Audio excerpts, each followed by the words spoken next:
There's an unspoken rule among experienced hikers in the Pacific Northwest. If you ever find a structure deep in the woods that isn't marked on any map, you don't investigate, you don't take pictures, you don't climb it.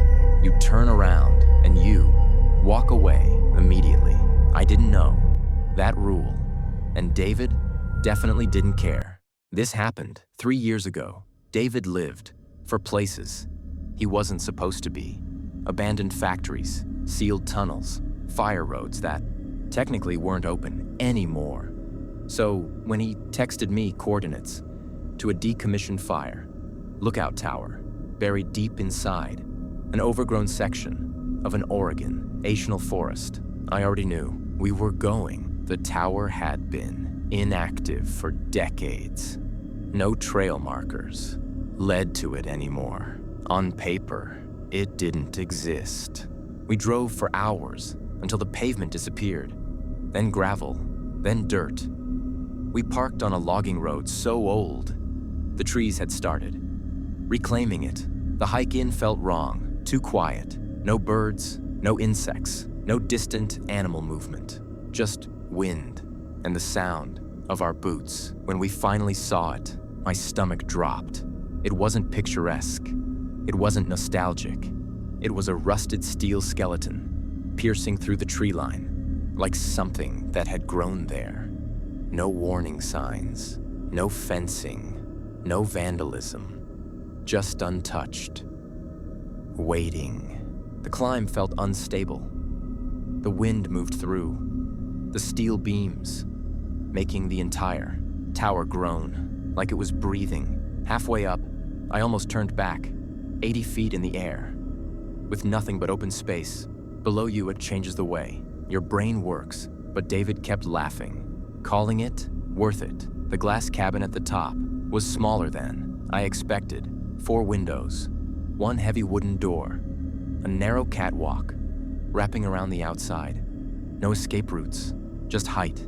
We watched the sun sink beneath an ocean of trees, and when the light finally died, it didn't fade, it vanished. No moon, no distant highway glow, just a solid wall of black in every direction. It felt like we weren't above the forest anymore. It felt like we were floating over something bottomless. That's when David made the noise. He slammed his heavy metal flashlight against the steel railing. Hard, clang. The sound exploded into the valley. It echoed, and echoed, and echoed. Then, nothing. The silence afterward felt wrong. Like the forest was listening. A minute later, David stepped back inside the cabin. He wasn't smiling anymore. All the color had drained from his face. He didn't speak. He just pointed down, miles away in the darkness. A pale light flickered on. It wasn't warm. It wasn't natural. It was a sickly white glow, and it was moving toward us.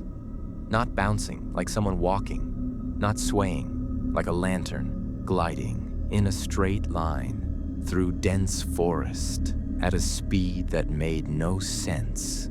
It covered miles, in minutes. Then it stopped, right at the base of the tower, 80 feet above it. We stared down. The glow illuminated the lowest beams, but it didn't reveal what was holding it.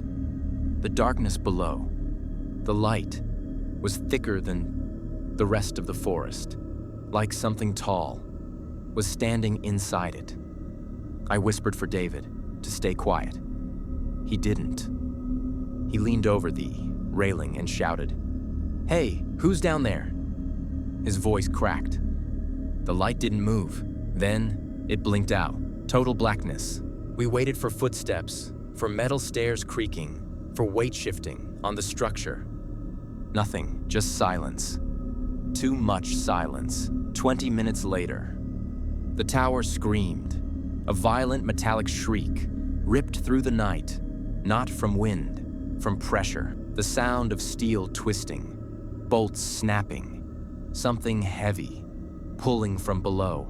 The vibrations traveled up, The legs of the tower caught into our feet. It stopped, then started again. Higher, closer, slow, deliberate. We turned off our own lights, sat in the dark, listening. That's when I saw it.